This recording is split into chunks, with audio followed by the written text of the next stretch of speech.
G'day my friends and welcome to Marty's Garden. We've got an exciting live show for you today, all about homestead style DIY vegetable gardening potting mix. So if you're interested in becoming more self-sufficient so you can be less reliant on these systems that are breaking down at the moment, if you want to grow healthier plants, pest-free, chemical-free and disease-free, then this is how you get started. And if you want to actually just save money from inflation, this is another way you can do it, guys. And we're going to break it right down today, all about potting mixes and how you can make them at home organically using your own stuff that you've got coming in and out of the kitchen, buying a few different cheap things that you can blend together, and many different options. We're really going to break this down today. It could be one of the most valuable live streams that I've made in quite some time. And now I introduced a video yesterday, and it came out last night, and it was shown at 560 Farms, Pepe Fasos making how he makes his potting mixes for his organic blends to sell his microgreens and different vegetables that are potted and things like that. And he grows amazing stuff if you've seen the other content that we've made so far. Now, what I'm going to do, if you haven't seen that video yet, is I'm going to play it in a minute, and you can get to watch that and see what's going on there. And if you have seen it, well, just watch it again, guys, because you're sure you've missed something. And then what we're going to do is we're going to stop, we're going to have a chat, and we're going to break down this video into sections and talk about the reasons why he's doing this and why he's doing that and how you can change it and make different blends yourself. So this is a really exciting show today, guys. And I'm just going to get straight in this video so we can get stuck into this content. Let's go, shall we? All right, Marty, welcome to my compost area. This is a sole area for container gardening. Now we have two inputs here, and we have a third one that will be in the bucket down there. But basically we mix it up here on site. They are commercial inputs that we bring in from an external source, but they are customized to my specifications. So, for example, I have a drainage type compost and I have a water retention type compost, which we then mix together at certain ratios. And then we add finally, as the NPK value of it, a blend of seaweed fines, what else, sort of potassium and calcium in organic forms. Okay, so that's the elements for them to uptake inside the pot. So instead of adding like nitrates and things like that, you're using organic fertilizing systems basically to put into the potting mixes. Now you've got two different types of mediums, so tell us about the two different types of mediums, what you have. Sure.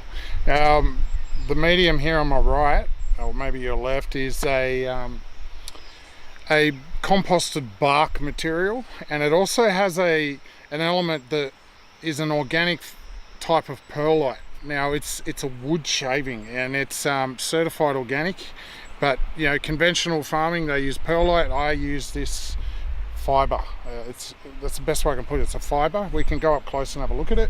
That adds your drainage aspect. And on the left to me is another commercial input from a composting farm that's local to me called Living Farm Australia. Now they compost down hot composting, and it's a nitrogen rich mix of they add in their own composted manures, and it takes them about 12 months to make a batch, and we mix them together with the fertilizer input I said earlier. What do you want to do? Pick up some? All right. So we're diving in to have a look at the pile here, mate, and we're talking about, this is not retention pile, this is pile A. This is pile A, and let's call it drainage pile A. So it's a blend of the pine bark, and as I was saying earlier, those fibers, those wood fibers. Now they're and it's a blend of rock mineral dusts. We use a blue metal dust and other rock minerals that are natural and organic. And now this ratio in our mix is 60%. So we want this particularly for microgreens, because they're fast growers. We want the roots to be able to go all the way down and easily move through the medium. So yeah, so it's a fibrous blend, is what we're saying. Yes, So yeah, exactly. not everyone's going to get the same blends, but one of the things, the problems that I see wrong with these mediums when you buy them, it's either one or the other, and you're blending the two together to get a better mix, which I really like. So this has really good drainage, but it's not going to store much moisture, right? that's correct. So their pots could dry out really quickly if you were just to use that. Absolutely. And like you said, the potting mixes you buy from the shops, they're quick money for the companies, but not a lot of thought going into it. Let's have a look at the other pile so people can understand, because Sure. you can make this with a lot of different things, just with different carbon blends and things like that, and putting your minerals and stuff into it, and then using a compost, say from a compost tumbler at home, to make something like this. Now, you'd be pretty hard pressed to get something as good as this quickly, because this takes about 12 months to make. But just give us a look at, so this is what we call a retention compost, right? Okay, and I call it black gold. Now this is commercially made, and high water retention, beautiful microbe activity, lots of little sticks and stuff for, I call it little condos for the microbes. You know, there's somewhere to live and breed. But once this is wet, like this is a bit dry, but now our ratio of that is about 35%. So it'll be your water retention. And mixing them, see, this is dry mix and it's still sort of holding together if I do that. Yeah, so little sticks and twigs is where the microbes and fungi and stuff like that's going to attach itself to. Yes. Which is going to help the plants grow, and they're feeding the soil basically. And that's where we feed the microbes with the 5% fertilizer or additive input of seaweed meal and rock minerals and things like that at the cement mixer. Right. So basically, if someone's going to do something like this at home, they can do it in a compost tumbler to get something really close. Yeah.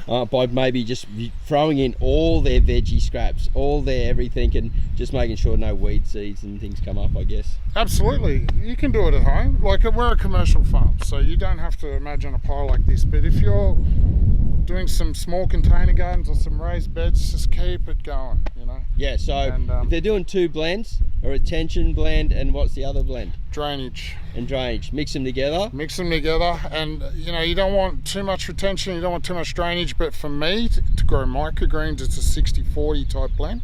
For you, you could probably go 50-50. So in a big pot, 50-50? Big pot, 50-50. And what about, like, if you're doing like a hack at the end, would you put like a little bit more of the compost at the bottom of the pot? Yeah, I do. Yeah. And just to hold a bit of extra retention. I do a bit of lasagna in the bottom, and then put my mixed. So the lasagna's making sort of some levels towards the bottom of the pot. So that's just, you know, sometimes that's overkill, but it's just us. Yeah, it's just something you guess that maybe that little bit extra 5% better than someone else, right? And absolutely, mate. Sometimes that shines through in the results. So thank you so much for showing us a part of your composting system. That is just absolutely brilliant. This is yeah. All right, Marty.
shoot. Whew. Okay, sorry about that. We're learning as we go. Silly me. All right, so let's get back to it. As I said, this is why I'm doing this every day, to learn as we go. I do check the chat as we go, but you know, I get into this blend mode and just start talking. Right, so as we're talking here, we've got the microphone back on. So thank you very much, guys. What we're going to do is we're going to rerun the video, and then we're going to talk about all the different ways we can break it down. You're talking about two different parts in the video, sort of like a drainage part, and also something that holds moisture and provides nutrients and things. So we're going to look at all the different ways that we can do that. And thank you so much for letting me know that you couldn't hear the sound there as we break down this next piece of content. And for not disappearing, hopefully you've come in and watched the rerun, you just fast forwarded it a little bit and got back to this section. All right, so let's go. Let's break this down. All right, Marty, welcome to my compost area. This is a sole area for container gardening. Now we have two inputs here, and we have a third one that will be in the bucket down there. But basically we mix it up here on site. They are commercial inputs that we bring in from an external source, but they are customized to my specifications. So for example, I have a drainage type compost and I have a water retention type compost, which we then mix together at certain ratios, and then we add finally, as the NPK value of it, a blend of seaweed fines, what else, sort of potassium and calcium in organic forms. Okay, so that's the elements for them to uptake inside the pot. So instead of adding like nitrates and things like that, you're using organic fertilizing system. Okay, so what we're talking about here, so I'll just break this down to our left and right. Hopefully you can still see the video on the left side there. It hasn't blackened out on me. Let me know that that's still there, and I should be coming through nice and clear with the sound now. Now what we're talking about here is he's got three parts, right? So I've mentioned two parts, and that's the body of the actual material, right? So we've got a drainage material, and then we have something that holds moisture. If we're just using the drainage material, like in some of the bag stuff that we buy, it just, you notice when you pour the water in, it just runs straight through. It's hydrophobic and it doesn't store any moisture, and so that's one of the problems. Now the other one is we could be missing in some of the composts and some of the blends here some different elements and things. So then we want to add the food that's going to be available for the plants. Now the difference between a pot and in the ground is that when we're growing organically in the ground, say is like a no dig system, we are building up microbes. There are still microbes in these pots and things like that, so it does happen, but they die off quicker and they can't repopulate, and so they basically turn into something that needs to be revitalized at some stage. But we can answer that as we're going through. Now what he's doing is say for example, one part with the drainage and then the other part is the storage of the water. Now the storage of the water can be your homemade compost, right? And the also worm cast, which holds a lot of moisture as well. And good compost holds up to around about 80%, and same as worm cast, of moisture. And if we're doing like a 50-50 blend of say a carbon mix, yeah, and then a compost mix and 10% of worm casts, then we end up with about a 40% of a drainage material. And we can talk about these different drainage materials as we go. And as I said, we'll keep rolling along with this and breaking down this video as we go.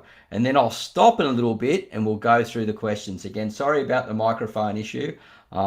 I believe I'm getting better at these shows every time. We always have a couple little hiccups, but I'm learning as we go. And so thank you very much for your patience. And I'm sure you're going to get lots of value out of it. And if you are, please give me a thumbs up. And yeah, we'll fire away. Chat to each other as well in here. And then we'll scroll through the Q&A as we go very, very soon. Because I know you'll have some questions. Just want to keep them on topic for now though. Mixes. Now you've got two different types of mediums, so tell us about the two different types of mediums, what you have. Sure. The medium here on my right, or maybe your left, is a composted bark material, and it also has an element that is an organic type of perlite. Now it's a wood shaving, and it's certified organic, but you know, Okay, it's showing here that the video is sort of spiraling, so hopefully my internet connection is staying good. I'm just going to wait until I see something finish up there, and we'll bring in a couple of comments while I'm just waiting for that to sort itself out, and we will scroll down through. And some people here saying g'day, and thank you so much for coming in.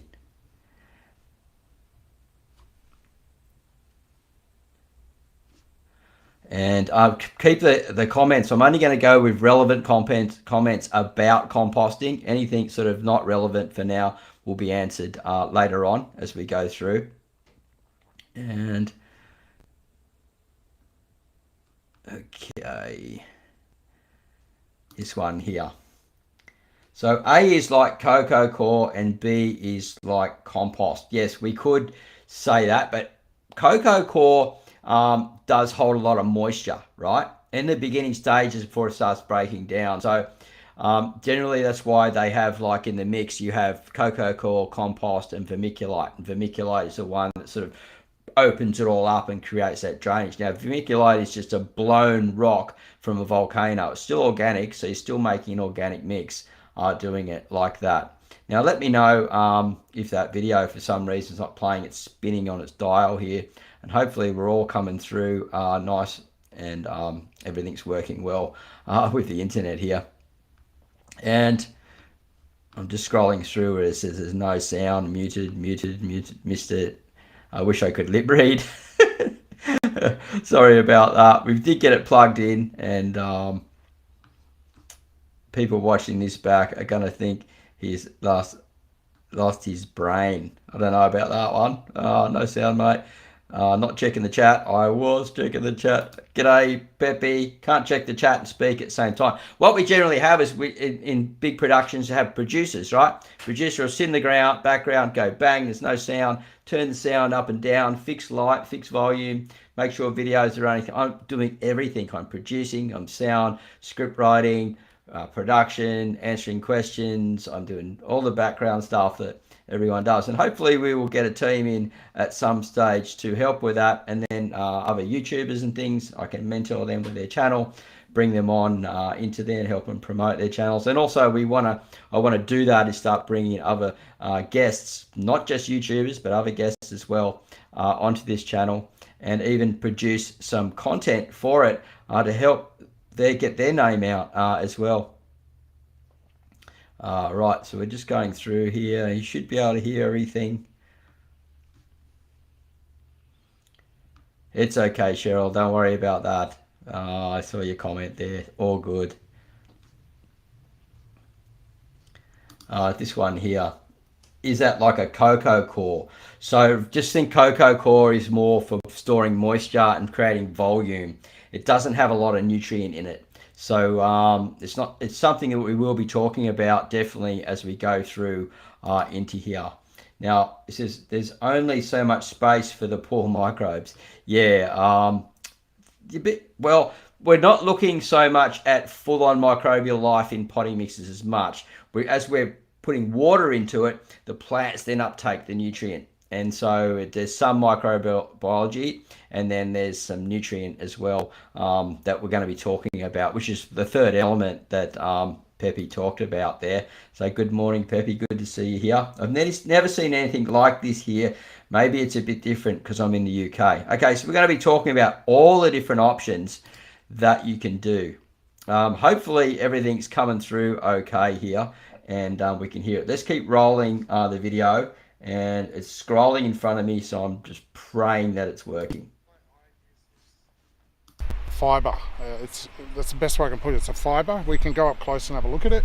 That adds your drainage aspect. And on the left to me is another commercial input from a composting farm that's local to me called Living Farm Australia. Now they compost down hot composting, and it's a nitrogen rich mix of they add in their own composted manures, and it takes them about 12 months to make a batch. Okay, so hopefully that's all come through really well. So what he's talking about here is the hot composting. So one of the side elements comes from a company up the right. I think it's called Living something. Peppy might, if he's there, might be able to type it in there. And they make a really good compost, and I rang them up the other day, and it takes them about anyway 6 months to a year to make these elements, and they hot compost it all. And as they're doing that, they're also throwing in other elements to produce a really high-end quality product. And it's the only one that I've seen since I stopped doing mine down the coast. Not many people really do it properly. And look, it's not cheap, to be honest, and mostly it's just sold via bags. So I'd recommend learning how to make your own, and then sort of moving forward. Now, how do we hot compost? Well, you can do it cool composting. It just takes much longer, and you could do it in something like a tumbler. So a compost tumbler is really good, or you have a 3-tiered. If you've got more space, you have a 3-tiered compost area where you've got your first mix, your second mix, and then your third one's where it's coming out. And you're basically adding your carbon element, and then you're adding nitrogen to it, and you're turning it every few days, turning it over until it gets about nearly sort of half done. It moves to the second tray and then the next one. But if you've got a compost tumbler, they have 2 sides to it, and you throw all the new stuff in one side, and you're pulling out the older stuff and putting it in the other side, and you turn it every few days, and that works really good combined with a worm farm. And we'll talk more about the drainage side of it now. So the drainage side of it, you can use, if you go and buy the cheap compost blends or the cheap potting mixes that have got no fertilizers in them whatsoever. So you want to stay, because we're going organic, you want to stay away from anything that's got the synthesized fertilizers in it. And you can generally pick them up for anywhere between $3 to $5 a bag. And it's basically just composted down wood chip and sawdust and things like that.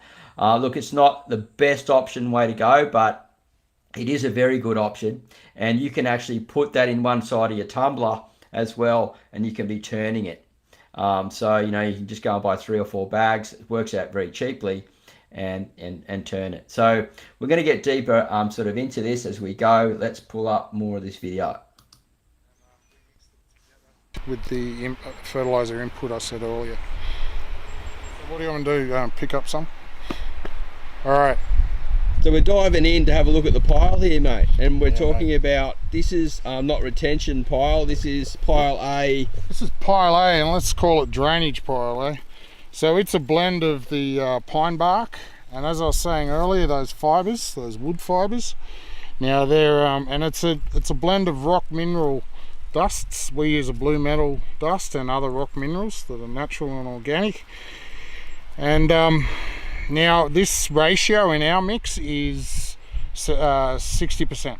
So we want this, particularly for microgreens, because they're fast growers. We want the roots to be able to go all the way down and easily move through the medium. So yeah, so it's a fibrous blend, is what we're saying. Yes, so yeah, exactly. Not everyone's going to get the same blends, but let's just break this down for a second about the fibrous blend. Now, I'm pretty sure he's saying that he's got more fibrous blend than against the compost, because really wants those roots going down deep, getting into it, and then, being able to grab the water, because most of the microgreens are bottom fed, so it needs to be sumping up and then reaching those roots. So as soon as the roots get down to the water, there's less over the top spraying and things like that, because microgreens, when they hit water from the top, just fall down generally, unless it's very, very light. So that's sort of how we do it.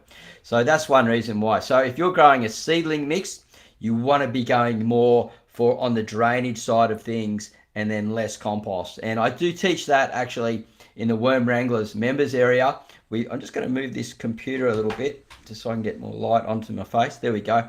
So I do teach that into the Worm Wranglers members area, where we talk about worm farming and using the worm farming inputs and the different things so we can raise seedlings. And that is very similar to what Pepe's talking about here of how to make that. So that's in a level 2 section. All right, let's keep rolling. And links in the description down below, guys. See wrong with these mediums when you buy them, it's either one or the other, and you're blending the two together to get a better mix, which I really like. So this has really good drainage, but it's not going to store much moisture, right? That's correct. So their pots could dry out really quickly if you were just to use that. Absolutely. And like you said, the potting mixes you buy from the shops, they're quick money for the companies, but not a lot of thought going into it. Okay, so as I said, you can buy those cheap blends like that as long as they avoid the chemicals in there and use them to mix in with compost. Now, at Bunnings where I live, you can actually buy 2 blends. So there's one that's made by the same company. They make a compost blend in a bag for $4, and they also make like a wood chip blend, which is sort of something they mention about putting just out on their garden, or I can't remember exactly what it's sold. They've also got a cow blend as well. And there's like 3 of them that you could actually get together and mix together. So you can do it via that. But there's a third ingredient that we need to add just to make it really, really good. So we're working on ways of keeping it cheaper here. Out the pile so people can understand, because Sure. you can make this with a lot of different things, just with different carbon blends and things like that, and putting your minerals and stuff into it, and then using a compost, say from a compost tumbler at home, to make something like this. Now, you'd be pretty hard pressed to get something as good as this quickly, because this takes about 12 months to make. But just give us a look at, this is what we call a retention compost, right? Okay, and I call it black gold. Now this is commercially made, and high water retention, beautiful microbe activity, lots of little sticks and stuff. I call it little condos for the microbes. You know, there's somewhere to live and breed. But once this is wet, like this is a bit dry, but now our ratio of that is about 35%. So it'll be your water retention. And mixing them, see this is dry mix and it's still sort of holding together if I do that. Yeah, so little sticks and twigs is where the microbes and fungi and stuff like that's going to attach itself to. Yes. Which is going to help the plants grow, and they're feeding the soil basically. And that's where we feed the microbes with the 5% fertilizer or additive input of seaweed meal and rock minerals and things like that at the cement mixer.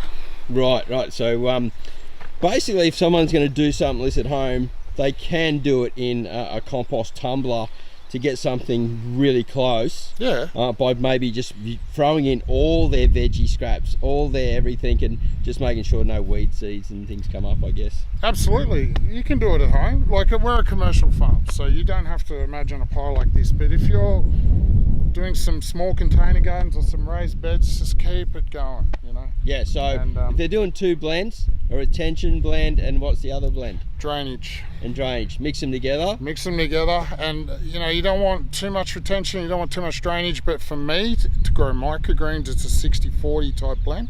For you could probably go 50-50. So in a big pot, 50-50? Big pot, 50-50. And what about, like, if you're doing like a hack at the end, would you put like a little bit more of the compost at the bottom of the pot? Yeah, I do. Yeah. And just to hold a bit of extra retention. I do a bit of lasagna in the bottom, and then You gotta love those little hacks, right, at the end. So yeah, a little bit of like thicker compost at the bottom would just store a bit of that extra moisture in case the day you forget to water, or just want to sort of lock it in down there. So that's a bit of an extra tip for you at the end there. Now we've so if you've come in later on the show, we're talking about homestead blend potting mixes and making them at home.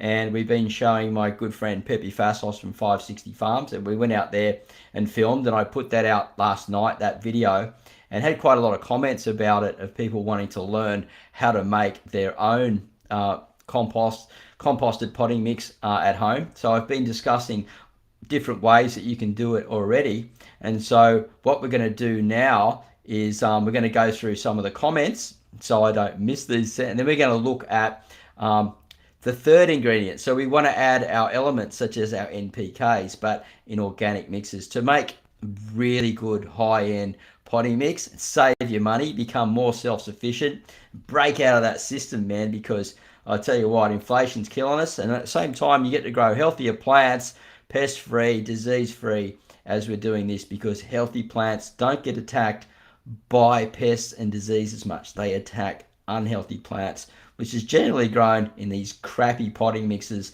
that are just getting worse and worse over the years, and we're paying more and more for. So let's keep going here. Okay, we can't get composted bark, but not the other stuff. So there'll be other materials that you can use. You just need to look at some type of carbon element. You know, like we have a tea tree mix here that you can buy. So that would work if you actually started breaking that, just let it compost it a little bit. You know, things like that. You can buy like bags of the wood chip, really cheap on special sometimes, and they just call it a cover mulch. And it's just like a byproduct from some other company. They're just flogging it to make a bit extra money on the side. You can actually use that. So what we want to have in our potting mix is it becomes that drainage element. We need to have a blocky structure that sits on top of each other and not too fine. This is one reason why I never mentioned sand in this. If you use sand, some people get good success with it. I haven't, and I just find that it's just a small grain and it creates compaction over time. And so when you've got more of a blocky structure, such as a little stick or something, that's, you know, it's not too hard, it's starting to break down, it's a bit flexy, it sits there in the pot, and then another little one will be sitting beside it, and we're creating air pockets on the side, right? And so everything's sitting in a weird structure like that, and that creates the drainage sort of coming through. And that's why Pepe was talking about that material that he's using in there, and that would do that. It just sits on top and creates a little blocky structure, like the rice hulls that I said that they use in Asia would do a similar thing. Now, when I was composting, I used a lot of carbon input from the arborists, and then that would sit and break down. I would turn it over, I'd be throwing coffee grounds into it, heating it up, and eventually that would become flexy and stick. And so I would harvest it at a certain time earlier than I would the full blend for the potting mixes. So if someone wanted a potting mix, I would have the spot that's about 2/3 of the way done. And then if people are going for the full high-end one right at the end where the worms and everything been through it, it's really broken down, that would be the end material like we're talking about, like Pepe was talking about. So I have 2 blends actually going through the row from my windrow at one time. But I said you can do that in a tumbler, right? One blend one side, one blend the other side, or you can do that in a 3-way tiered system. Okay, so let's have a look at some of the questions here. Joe Blogs, g'day mate. I'm sure you've got something to say here today, Joe, some value to that. But I like it. Okay, hang on. I just got to make sure I don't pull across just people chatting in the box. As I said, I am producer, sound engineer, script writer, everything at the moment. So give me a bit of patience, guys. If limited, here we go. If limited for space, could you just add cocoa coir to a hot, cold compost bin to give it a blend result? I would be more inclined to buy the bag of the wood chip that we're talking about than a cocoa coir blend that you use as a cover mulch. They just sell them in bags of mulches. That would do better, and then you could actually add your cocoa coir as an element to store moisture. Just think cocoa coir more as a moisture element for storing moisture. It doesn't have a lot of nutrient. At the beginning, it's better for drainage, but it starts breaking down and becomes more compacted and holds more moisture. And again, you know, depends on the plants that you're growing and things like that. If some plants need a lot more moisture, then you know, some house plants and things with big, wide, broad leaves, like the Spatphilium and things like that. Certain plants like Kangkong that are sort of like water plants, they would do better in a higher sort of composty system as well. Okay, so hopefully everything's going well here. And we've got bacterial dominant compost or fungal dominant. Which would you use to grow which plants, Marty? Now I buy, I think it's called White Shark. It's a little fungal powder. It's very expensive. I you know, like if you're going overkill, you can do that, you can use it. Most people don't and still get very, very good results. I just have some lying around, and it lasts forever. Costs like $50 for a jar of it though, but use a tiny little bit in water. And you know, like when you're composting outside, you will get some fungal dominance move through from up the ground when you've been doing it for quite some time. When you're in a compost tumbler, you won't get as much. You get some stuff come out of the air. I've seen these little tiny white mushrooms pop up. They come out of nowhere. I'm going, how did you turn up there? They do that as well. So, but remember, the fungal dominant stuff really just, it's introduction with the plant nutrient and the microbiology as well. And they've done tests showing that it actually works in pots. So I'm not a soil scientist, so I can't give you the exact information on that. But I'm hoping that I'm giving you some options here. As I said, we're going to look at the nutrient stuff. We'll talk more about that in a minute. And we'll keep moving through. And some people just answering some questions in there. I wish there was a thumbs up button so we could tell you exactly when you say something. Bam! That is such a good idea. Thumbs up, you know, where you're happy and understand. That would be really cool if that came through and I could actually make a little clip and things like that. But that's such a good idea. Maybe if Restream's watching that or YouTube's watching it, they will do that.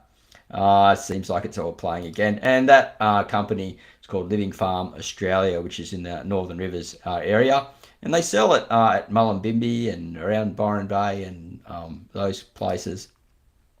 Okay, my worms are very happy. That is great. Let's see what Joe Blogs has got to say here. Yes, that's correct. It takes approximately 12 months to get compost broken down enough before the nutrient mix isn't gassing off ammonia in amounts that are a bit rich for plants. Good comment there, mate. Do you think it would make... Do you think you would use making your own biochar and adding this to your compost pile? Yeah, Dazza, if you are making that, it works as a calcium element as well because you're burning it. So just think of it like in the bushfires and stuff like that. You're creating a calcium element. And also if you're using wood ash from the fireplace, you're creating a calcium element. And biochar creates habitat for the microbes to live in. Now, as we're doing this and we're making these compost blends, and when we're finished with the pots, we want to then recompost it and add it back into our compost area. So away from our drainage section, and we'd be putting it back into that. So that compost section would be just getting better and better all the time. And if we've got things like biochar that really don't break down, just stays in the pot, then that would be going back in. And I believe it would create an element as well for drainage because it would create some of that blocky structure. So great question there. Marty's Garden, addressing the rock dust inputs. It takes months for it to actually break down. Isn't it better to let the worms eat it because then it's broken down and ready to use?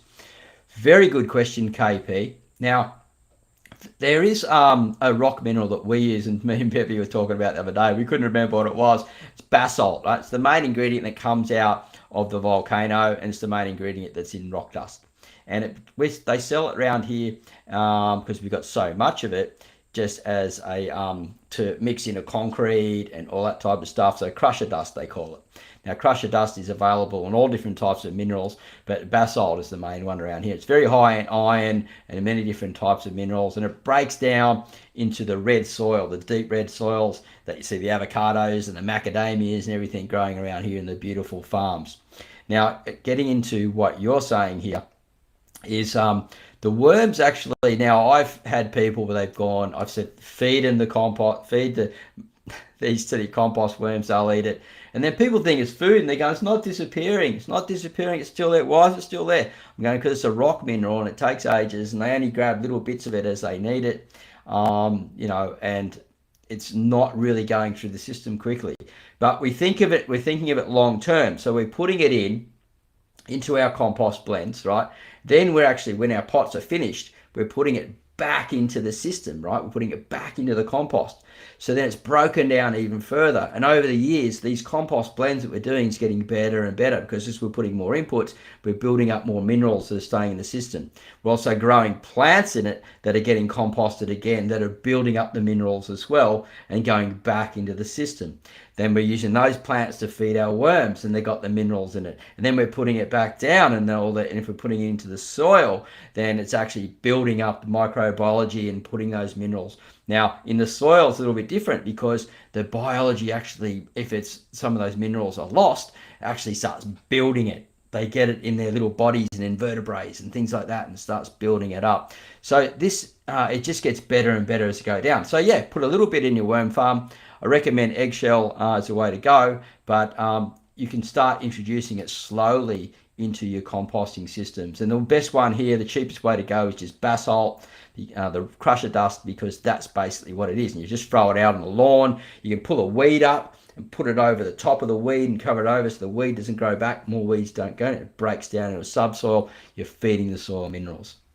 All right, PTG, the greener life. Thank you for explaining that. So it would break down too quickly in a hot compost bin. I need to fill 30 centimeters by 30 centimeter pot. So trying to think of an economical way to do this.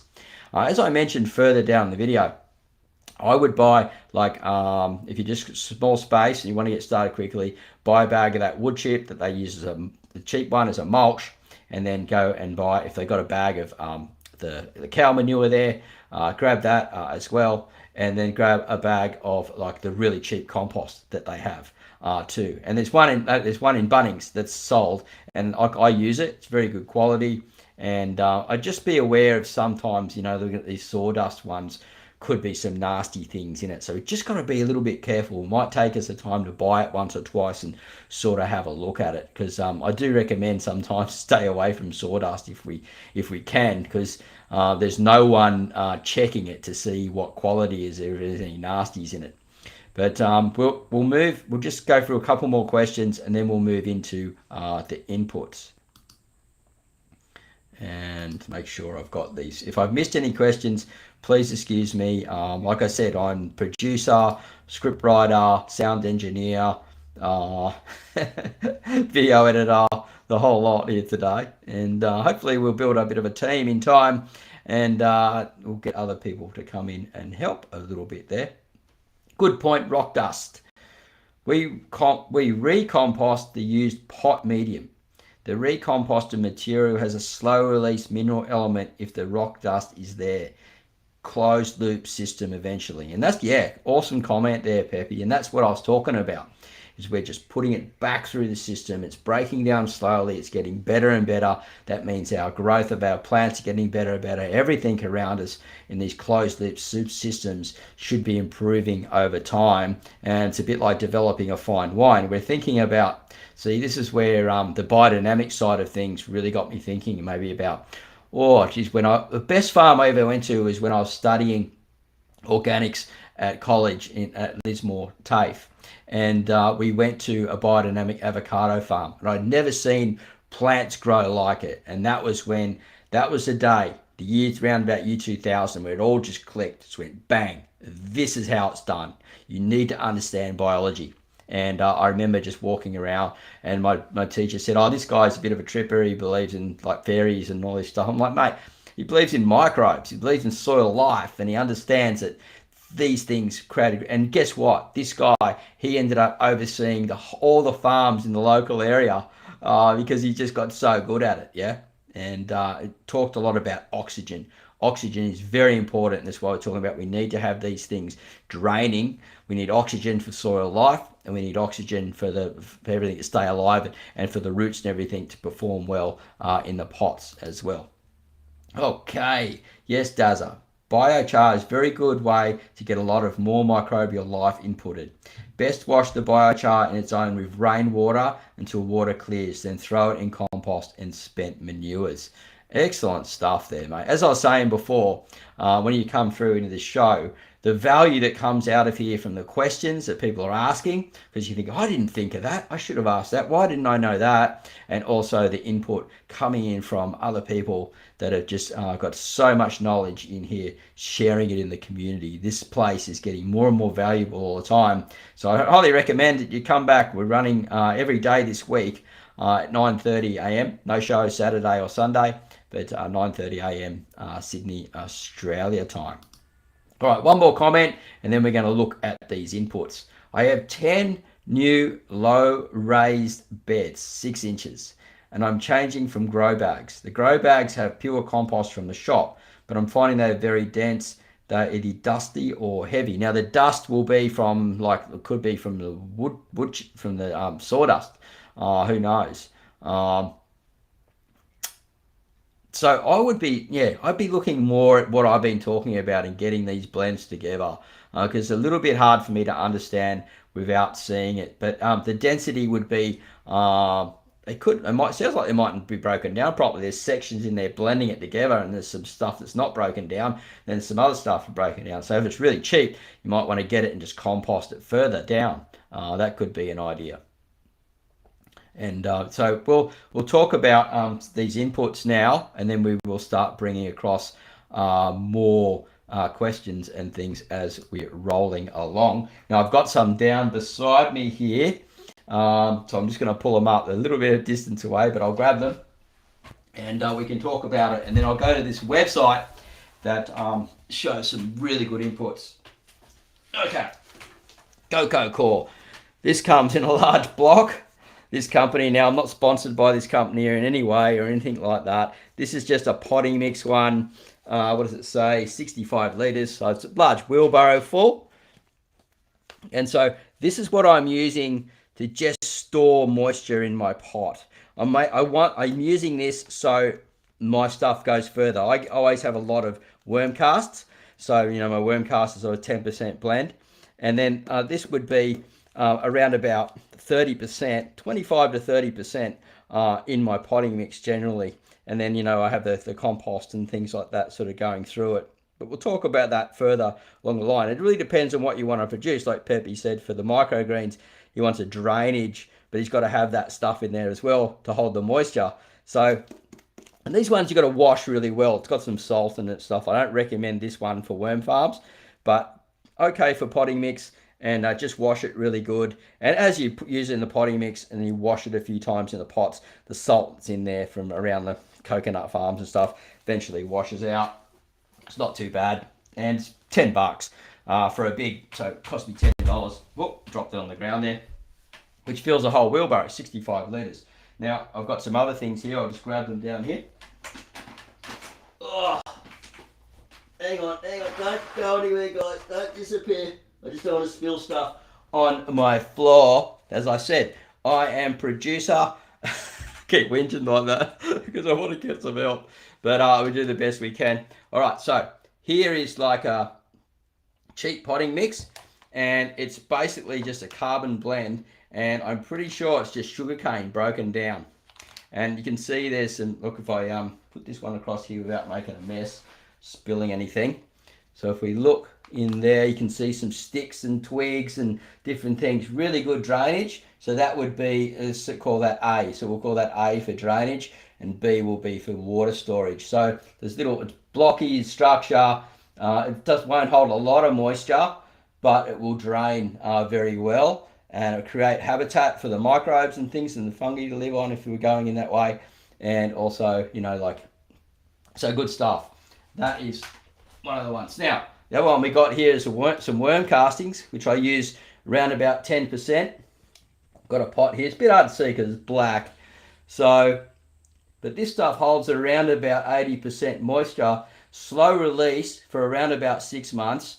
pH neutral. You can use it on all plants. It's got no smell. You can make your own liquid feeds with it and things like that. Liquid teas and worm teas and stuff. You can see there's a little bit of eggshell in there still. It hasn't broken down. So that'll break down in the element, the calcium element. And so 10% of that. Really good for seedlings. And as I said, I mentioned in the Worm Wranglers members area, there's a link down below how to make that blend. and how to raise the seedlings and things like that, and make a really good medium using your worm farms and your compost to grow really cool plants. Because when you start your seedlings off, it's really important. If you start your seedlings off really well, you got a healthier plant right through. If you've got an unhealthy seedling, it's harder to get them healthy through the time structure. So I'll put this down. This is one of the trays that I use as a bottom tray for microgreens. I've got one more bag down here. Then we're going to go across to the website. So don't bail anywhere, guys. We're going a little bit longer than an hour today. Okay, so keep on rolling here. Now, as I said, I'm not sponsored by any brands or anything like that. So people, please hold off on that stuff, saying I'm just punching these companies. I'm not. This is just what I use myself from time to time. And this one here, you can see it's Australian certified, and it's an organic one. We're going to move across and talk about this. And so this one's for root health, and it's the phosphorus element. And this comes, this is just basically a powder sort of inside here. You can explain it like that, and really good for the plants to sort of mix through. But I'm going to show you a few different options, and I've got the shared screen here, and we can move across and have a look at that. So let's go across to the shared screen. Getting used to this software, and boom, there we have it. Now, as I said, please do not take this in a way where I'm punching brands and things like that. I've got to show something. So this is the one that I think is a pretty good price. I've used it myself, and it does go quite well. So I've mixed it through compost blends that I made when I first moved here. I didn't have my composting system set up yet. So what I did was I bought bags of the cheap compost from Bunnings, and then I mixed these into there to grow plants. Now, you can go a little bit further, as I said, and add more of a drainage blend. I found it worked pretty good. It wasn't perfect, just growing in the compost in these elements, but it worked quite well, and I was able to compost it and start making and things like that. I'm still buying stuff now because I don't have all my composts fully underway yet, even though I've been here 6 months. It's still breaking down, working, and doing all that stuff. So let's go here and have a look on this page here, and we can see here this is the nitrogen one, right? So we're on the nitrogen one. I just want to go back to where we were originally on where I was originally when I was doing my research to pull this up. So there's one of them. One of these bags here contains all the complete plant food, and then the first one that I was just showing, which is the nitrogen. So we'll go to that first, and then look at that one. So it says here, a fertilizer high in nitrogen will quickly increase plants' yield and add lots of leafy growth. It is formulated with blood and bone feather meal, which is a natural way to boost all important nitrogen levels in the soil. It is a great fertilizer for nitrogen-hungry greens like lettuce, Brussels sprouts, courgette, marrow, kale, and fast-growing seasonal green veg. Okay, so if you're growing just more sort of like, lettuce and cabbages and things like that, this is a really good way to go by just adding that to the compost and things like that. And then you would add a little bit of, say, the phosphorus and the potash. So you'd be working on what type of plants you want to grow. Let's go and have a look at the next one here. So we're breaking down sort of something like similar to an NPK, and we're looking at organic phosphorus root. And that was the one I just shown you. I've got a bag open there. I'm going to throw it around underneath my fruit tree soon. Made of guano phosphorus, a rich organic fertilizer in phosphorus that promotes vigorous root growth and intense flowering and fruiting. It's perfect for gardeners who want the extra boost of a single powerful ingredient.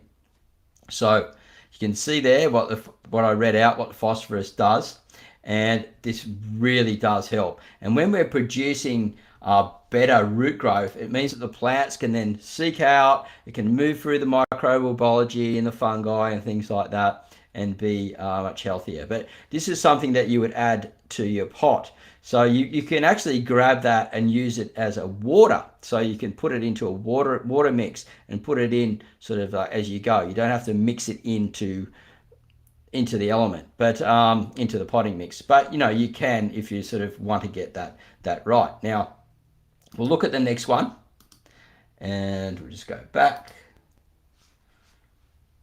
and this is very interesting.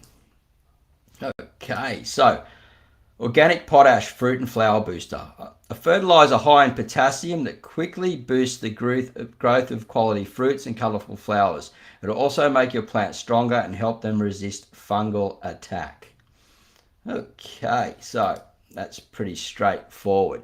Now you can actually, they do actually sell a rock dust, but it's quite expensive.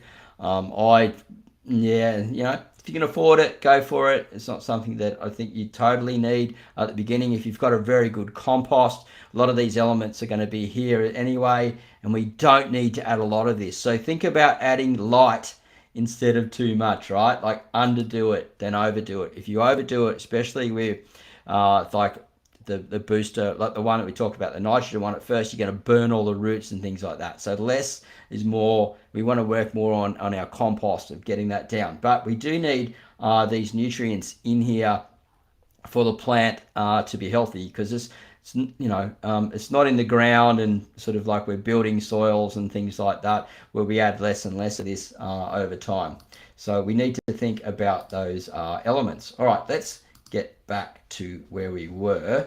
I want to show you the final one here, and this is the one that I use because I am lazy. Even though I had all three, I just buy this one. So it's a 3 all-in-one, so it's got all those elements in there, and you only need a tiny little bit. You don't need much at all. I'd recommend even using half of what they say on the packet if you've got a good quality compost and you're using worm castings already. It's overkill, right? And as I said, as you get more near the end, and Pepe said something very interesting with a tomato garden plant that I've got a video coming out. He said add the calcium element more towards the end. So yeah, you could actually like sprinkle it around on top, and as you're watering it, it's watering down into the tomatoes and things like that. So there are different ways to do things, but if you want to go the most simplest way is you get a bag of compost that's you know, not too dense, and mix some handfuls of that in it, and you're a way to go. That is probably one of the cheapest ways that you can go. Now the other way, as I'm saying before, is we want to look at creating the 3 elements. So we're creating the 3 elements. We've got our drainage mix, we've got our mix that holds nutrient and actually stores moisture, and then we've got our nutrient blend. And part of our nutrient blend can be the worm castings. And as I said right at the beginning, this works really good. Cocoa coir, compost, worm cast, and vermiculite. It's one of the simplest ones that you can use, and is taught all over the internet. So we're just looking at all these different options of ways that we can grow. The wrong one then. That we can grow different plants and things like that. So we'll move into the Q&A. Normally we only go for an hour, but I want to get all this content out for you, provide as much value to you as I can, so you'll be able to grow these amazing plants at home, right? And yeah, I need to have a drink. I've got some tropical drink here. This is mineral water and like a tropical, like an expensive sort of cordial. It's pretty good. Better than Coca-Cola. Okay, let's go up here. Joe Blogs, let's go through. Allow the organisms to take up home in the biochar cell structures, then add it to your system so it doesn't draw out what you've got but adds in. That's a great comment there. And so yeah, so we're adding it and allowing it to sort of build up its soil life, the microbiology around it's building for habitat, stuff like that, then start adding it in. That's a really good way to go if we're heading in that direction. Okay, let's move here. Perlite and cocoa coir is what I'm trying to add and miss altogether. Is that okay? So perlite's a larger ball sort of thing. I'd be more inclined to use vermiculite, but be careful adding too much. Vermiculite does hold a little bit of water. Perlite doesn't hold any water, so it's better in bigger pots. If you're growing big pots and you want a lot of drainage, Again, it's a material that's blown up from the volcanoes. It's totally safe. Just don't, when you open it, be careful not to breathe in too much of the powder and dust from those vermiculites and those things like that. Not real good for you. But yeah, so perlite and cocoa core in big pots with compost and some worm cast, that would work really well. So you're just replacing the vermiculite with the perlite, and they do that in large pots.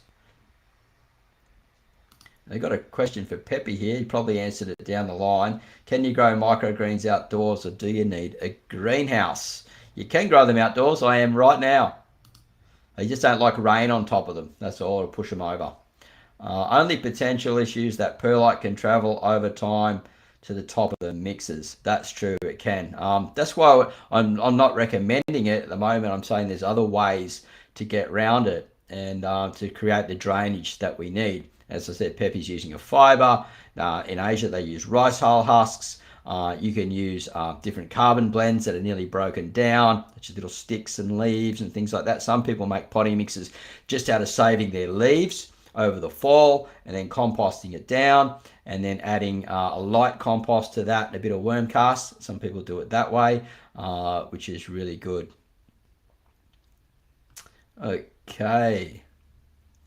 Hope you're all having a fantastic day from Pinball Wizard. I'm sure everyone is having a great day. And some quite good questions going on here. People talking to each other in the chat box. So thank you very much for your time and coming to watch and enjoy the show. Let's pull across this one here. Vermiculite or lava rock works very well as a buckwheat hulls, or short-term rice hulls work well. So that's what I was mentioning before. In Asia, they use rice hull, and it's probably used in other parts of the world where they got rice farms and that too. If you live near a rice farm, man, I've seen it where they, like in parts of Asia, where they're just dumping it outside the factories. It's just big piles of it. People just go and get it for free and start reusing it. And so buckwheat hulls is one that I haven't used, but yeah, maybe if you can get hold of that, that would work quite good as well. And as I said, you want to really start putting in around about 10% of your worm cast as well. You don't need to put any more of that in. It's already got some biology in there. Sometimes it might be fungal dominant depending on how you're making it, and it's slow release over 6 months and doesn't burn or have any smell. Really good for indoor plants. Cheryl, I have vermiculite now. As been told that's better and cost me about the same amount. Okay, it's really expensive here in Australia at the moment. Another reason why I'm saying not to use it. But as I said, cocoa core, compost, worm cast, vermiculite, very good blend. Here we go. Georgia Kirby, I have untreated pine shavings. Do you know what percentage I should use, and will that mess with the pH in the compost? Pine shavings is generally a little bit acidic, but if you're alkaline, your compost, or it's just neutral and it doesn't bring the acidity up too high, no worries. But if you're growing things like different berries and stuff like that, or different plants that like a higher acidity, then absolutely perfect. But generally, you've got to use a lot of it. You really got to overkill. So it could be okay. I would just be watching it and see if if we sit around 7.5 to 8, you're doing pretty good. Here we go. Here some more stuff. Why would you not use activated charcoal for water retention? You can use activated charcoal, and that's a really good thing. Such as, I think activated charcoal is biochar, right? I think it's just a different name. But yeah, you could use it. You just got to be careful. It's higher in calcium, so it could push the pH the other way if you're using it too much.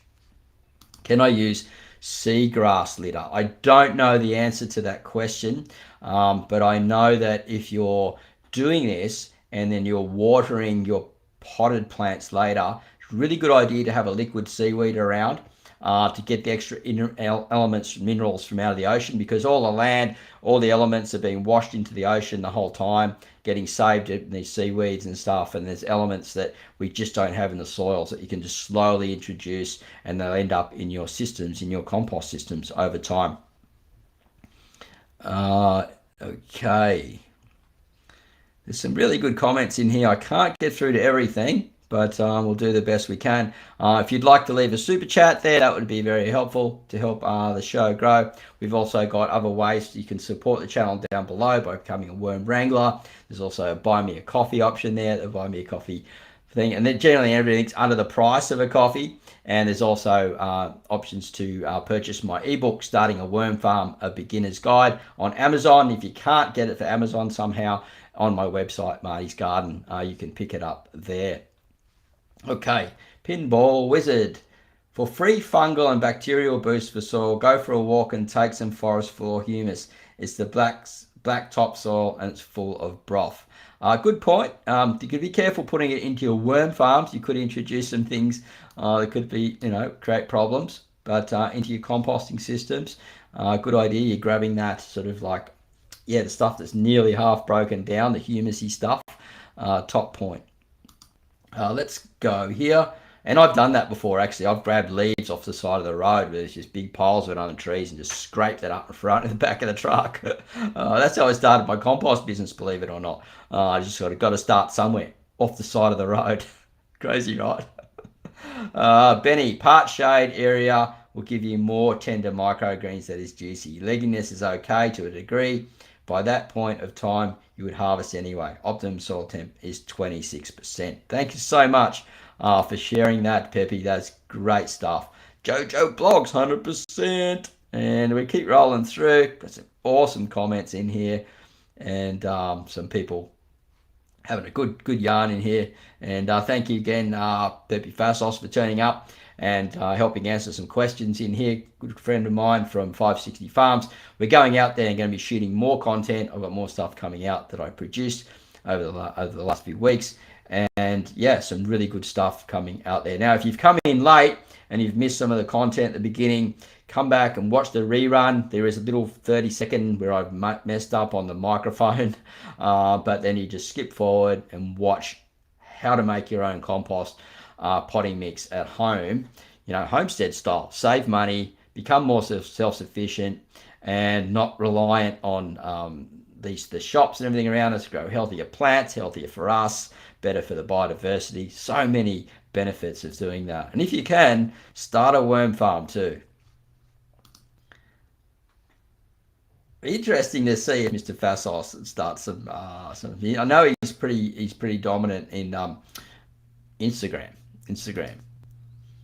560 Farms, I believe. This may be off topic, but is it true that earthworms don't like food waste that contain aluminiums, garlic, onions? They'll eat it once eventually the bacteria's got to it and broken it down. I've heard of worm farmers telling me that they've had onions and they've had worms going straight through it. And earthworms, as long as they're eating the bacteria off the side of it, right? So yeah, once the bacteria is set in, it's fine, but it's just we don't use it because it's the last thing they go for, and it generally doesn't break down quickly and all these issues. So in a big compost pile, tiny little bit of it, not a problem. Okay, let's keep moving through here. And some great comments. People are talking to each other in here. And we'll keep scrolling through. This one for me. Sorry, it's hard for me to understand what you're saying. Can you come back later and post a list or names of the ingredients? We can look at them for the likes. Okay, so I'll just give you a quick little breakdown again.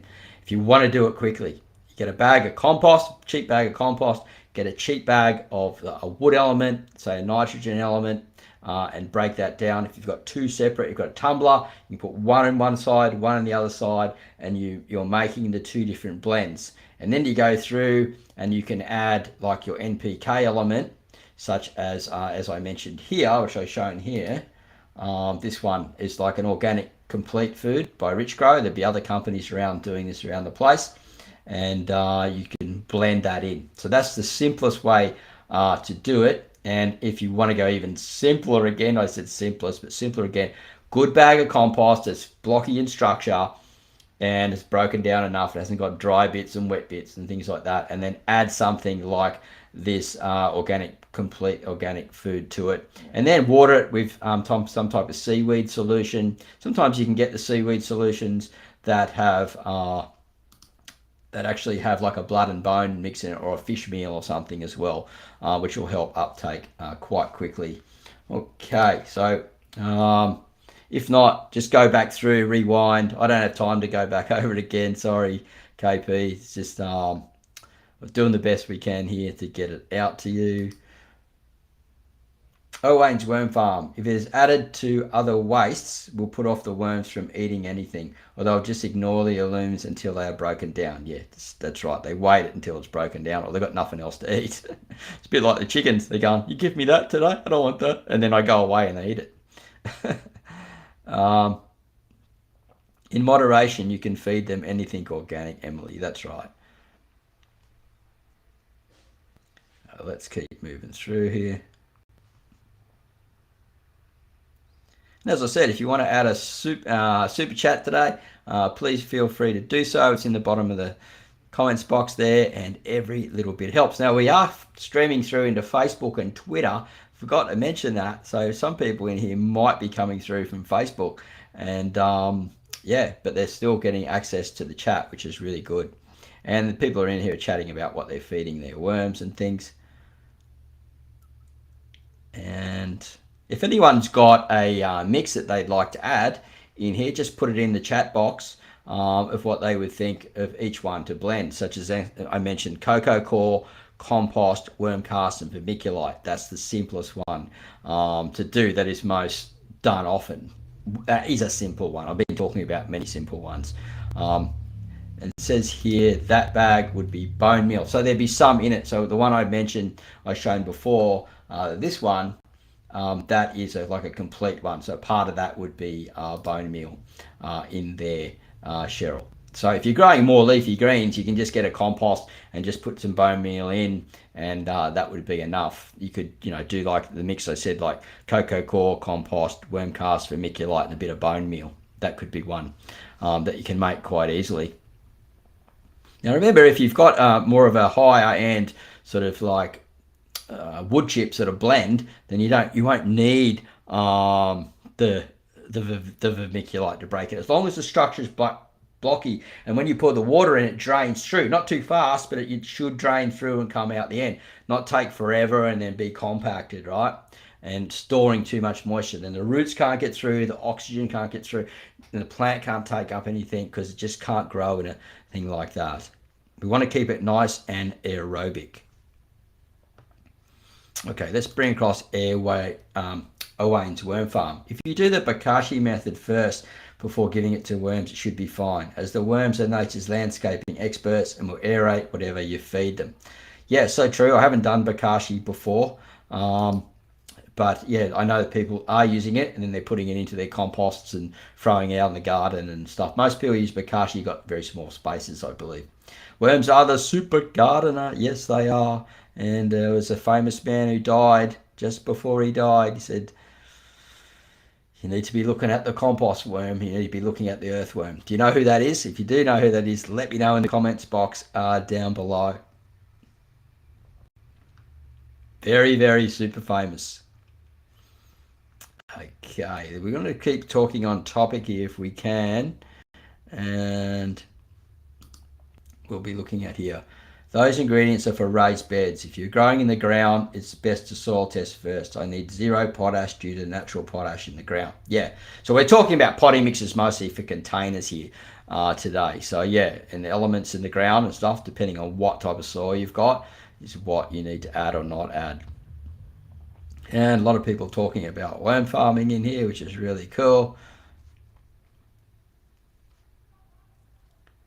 And really helping each other out in the comments. So thank you so much for that. There's some 34. I don't know what this one means exactly. 34 pounds for 100 litres. I think it's too bad compared to 10 pounds for 10 litres. So I'm not really sure, because we work on a different scale, different metric here. I was taught that when I was younger, but I just forget now. And sort of scrolling through. If I've missed anything related to what we're doing here, please forgive me. I'm just trying to find stuff related to the organic homestead potting mixes that we've been talking about, and people are just chatting in here, which is absolutely brilliant. I love seeing everyone getting into it and having a chat. And we've got our first super chat from Emily. Thank you so much, Emily. Bless you. And yeah, it's really appreciated. These super chats really help this channel stay alive, and when I'm producing these live shows each day through the weekdays at the moment. So thank you. We'll give you a clap for it, a double bammy, triple bammy, thumbs up. Much appreciated. And blessings to you and the family. Cheryl, $8.99. Top stuff, is amazing for what I need. Thanks, mate, for understanding. You're very welcome. I just try the very best I can. Sometimes when I'm reading comments, I have to like analyze it and all that. But you know what? We're going to keep working on getting these lives better all the time. Less mistakes, better productions, more information out there. We're going to get, I'm working on getting guests in. I want to have other video makers and, you know, YouTubers and things like that that are making similar content along the same lines, and putting them into the videos, bring them on the shows, and just keep extending this community out. So yeah, and thank you again for that, Cheryl. That is just absolutely amazing. Unreal, really cool. And we've been getting a few of those through the week, and like I said, it really helps. There's a lot of work goes into making these and getting you guys growing and gardening. That's the main thing, right? And let's keep moving through. Yay, 2 super chats. Oh, I totally agree. And yes, thank you for your comments and great advice from the people in the chats. Really important here. This is one of the reasons why I love doing this, is because you guys that are coming in and sharing these comments, talking to each other, building community outside of, inside and outside of this, and sharing your inputs in here. It's just amazing, the knowledge that moves through here in an hour. We've been going for an hour and 17 minutes at the moment. We're in record time. But if we're rolling out the good content, things happening, and my voice hasn't died yet, we keep on rolling. I'd love to do one where we run one for 4 hours and we get a whole lot of guests in a row, whole lot of videos lined up. Maybe one day we'll get there. That could be really interesting if we get a producer and different things. And who knows how long we could roll for. I've got to make sure I've got this happening. Mountain top regulars, g'day. Got some people saying lots of different stuff in here. And we'll just keep pulling it up. You're doing great, matey. Thank you for hosting this as you do. Thank you so much for coming to watch. Really cool. And I appreciate all the input that you share in here. Joe Blogs. Sorry, Marty, that was for the permite and vermiculite. It's okay. And I think you always bring us good information. Thank you very much. Thank you very much. Let's keep pulling across. Marty, that's the mental time we all need to process the information. Sometimes it takes longer than others. It takes me a long time with learning issues and autism. No worries. I totally understand that. That's why I went back and broke it down. And the beautiful thing is, you can just go back and you can replay it and rewind it. Yeah. And then eventually in time, I'm hoping, like as I said, you know, we don't know where we're going with this, but it'd be nice to build a little team, and then it would actually, like, they would get the text, break it all down, it'd go into the blog post over in Marty's Garden. Now that would be a dream. And then you could actually go through and consume the content in another way. So I am looking at improving this all the time. But, you know, like when I get things like this, super chats, this helps. You know, we do need money to survive, right? And that's the honest truth. And I do this for a business as well as what I do. It's not the best paying business at the moment, but it's always been about the value. But I'm just stoked that I'm giving you guys value. This is coming back, and this really helps the channel stay alive. Believe it or not, you'll believe it. I joined, and here's your super chat. Love your work, mate. Your channel is full of wholesome content. Thank you so much, Kieran. Everyone that's super chatted so far. I wish I had the sound effects. I do have some sound effects, but this is going to play later on when we get near the... We get to the end when we say goodbye to everyone. I can't upload my own music in here. I'm going to contact these guys and go, why can't I upload my own music? Yeah, so really cool. So thank you so much, Kieran, for the super chat. Here we go. Would love to help in any way possible. How do we help you host? It's a little bit tricky, but we need moderators and things like that. I've got to sort of work it out over time. But people that don't have some experience with video and things would be quite good as moderators. So maybe when I've got that ready and we're looking at it, thank you so much, Cheryl. That would be really handy. Mostly the moderators would just, as we grow, they just remove comments that like are really nasty or just attacking someone, trolls, things like that, because that's what happens when you start growing really bigger, and they can just destroy your channel really quickly because people come in and go, I didn't come for that, and then so we lose growth. You know, at the beginning we had 16 people straight away, and then 26 was people watching, and that's not too bad for a new style video content like this, that's sort of live / moving into sort of that podcasty style stuff. So thank you so much. Here we go. Let's have a look at what we got in here. That's okay, Kieran. I understand that. Okay, 1/3 peat moss, 1/3 pumice, 1/3 worm castings is the best potting mix you can ever make, hands down. Yeah, look, I was looking in some old content, and peat moss is unreal. But now they're removing, like they're banning the harvesting of peat moss now. They replace it with cocoa coir. It doesn't have the same nutrient value, and it's not sustainable long term because we're running out and all these different things. But yes, it is very, very good stuff. No doubt about that. And that's why they used it for centuries, right? Bear in mind, I rotate. Okay, yeah, no problem. Just whatever you feel comfortable with, Kieran. I use alfalfa meal, grind up pellets, natural growth hormone, bone meal, builds healthy roots, seaweed powder, suit of armor for your plants, protects the plant's entire life. Great tip there, KP. Thank you so much. If you can get that in a good price and things, I think Peppy might be using a seaweed powder as well in his blend. I'm clapping with you, Marty. Oh, I'm nuts. Sorry, we're all nuts here. You gotta be. Enjoy yourself, right? Have a bit of fun. Your videos are so helpful. Thank you, DC. Much appreciated. And thanks for coming to watch. Gotta go, peeps. Thanks, mate. Have a good day, and thank you for your input and helping so much on the show. Understand that, and like Tony does, yeah. So there's different ways. Still got to work it out, and we're getting there. Thumbs up on the way out. Thank you, Joe Blogs. Only 2 thumbs up according to my thing. Oh, guys, if you haven't given us a thumbs up already, please do give us a thumbs up. It lets YouTube know that you're getting value and you're enjoying the show.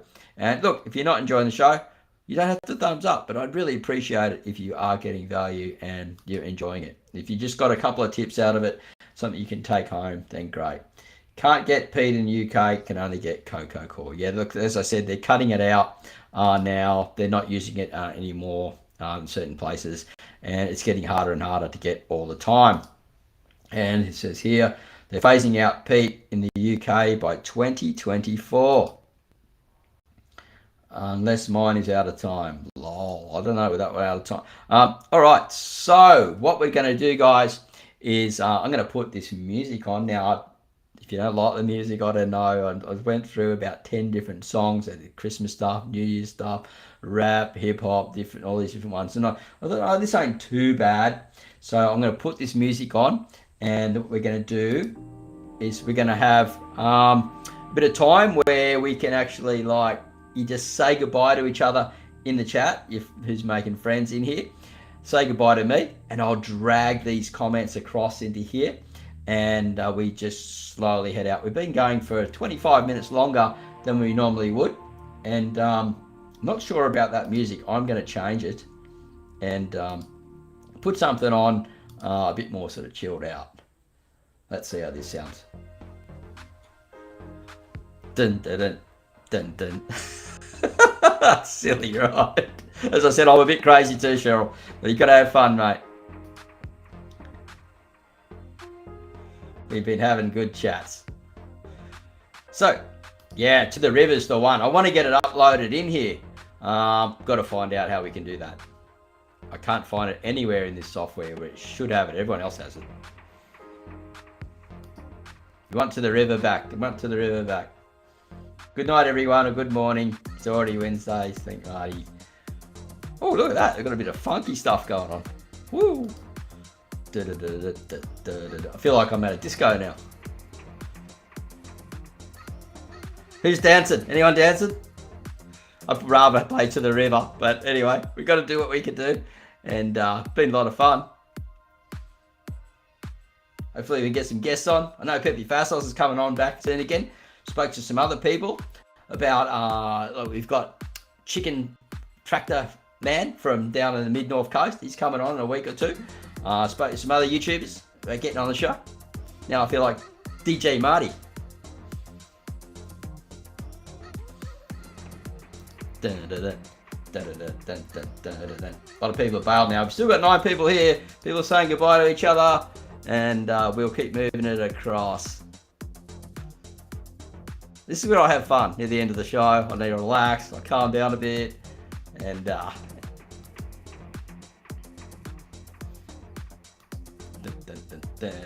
all right, let's finish that up.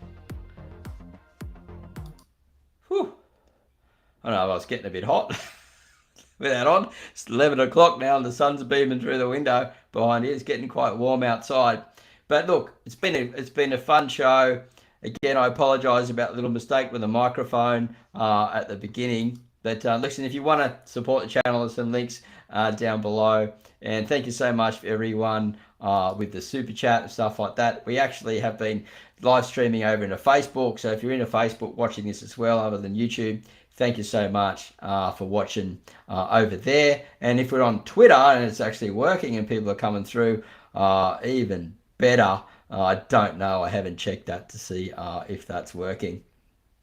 And let's keep moving across. Nice to see everyone involved. Wednesday Arvo here. And someone said thanks to Cheryl. Here we go. Find the audio file to one of the generic songs and replace the song you want. Yeah, they've only got like options for what songs. There's nothing to do with files there. But I'm going to get in touch with the crew today here at Restream and find out, because I'm paying top dollar for this, and they should have that option. If not, they need to make it, right? We want bring back to the river, I say. Have a great day. Happy everything. And we'll see you at the next video real soon.